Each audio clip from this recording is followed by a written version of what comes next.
Hello and welcome back to Shakesyear. We are working on Thomas Lord Cromwell, and we get to hear from Cromwell today in Act 2, Scene 2.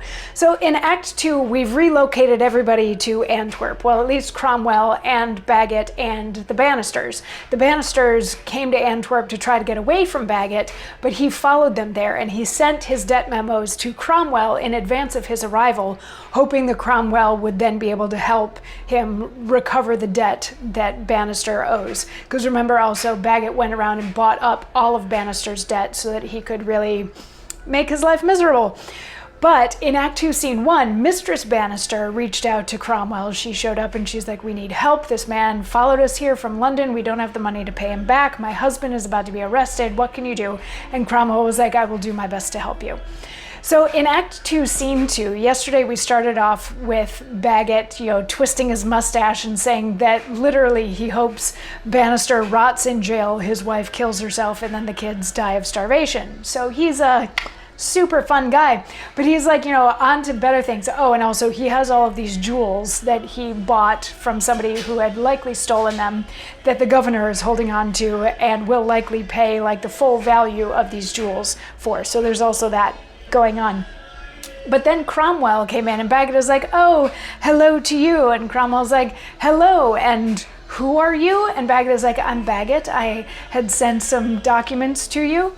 And Cromwell says, "Oh, the man that pursues Bannister. Here are the bills of debt you sent to me.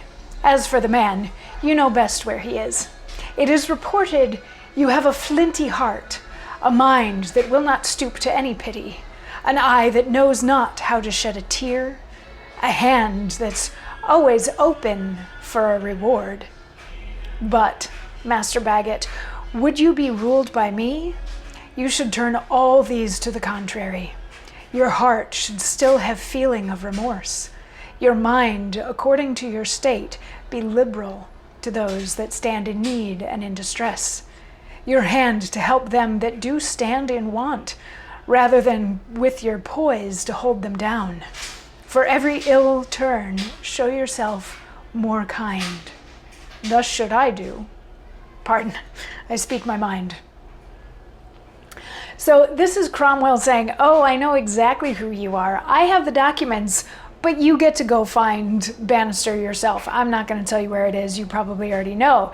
And he's like, "I've heard that you are not the kindest person, that you just want money, that you have no empathy." And he's like, "If it was up to me, you would have empathy and you would take pity on people who need help and you would try to help them instead of trying to undo them." And Bagot somewhat takes offense to this. He's like, "Oh, that's a lovely little thing that you're saying there, but we know how the world works, and I laugh at empathy, I laugh at compassion. Like, none of that gets you anywhere. If you want to get anywhere in the world, if you want to make any money, you have to be sort of ruthless." And Cromwell is like, "I'm not ruthless. I would never encourage anyone to be ruthless." And Bagot is like, "Yeah, that's very cute how you say one thing, but we all know that you're just as bad as all of the rest of us, and everybody knows that." So Cromwell in tomorrow's monologue is going to try to defend his reputation against those charges that he is two-faced and unkind. So we will see you then for that. Mwah.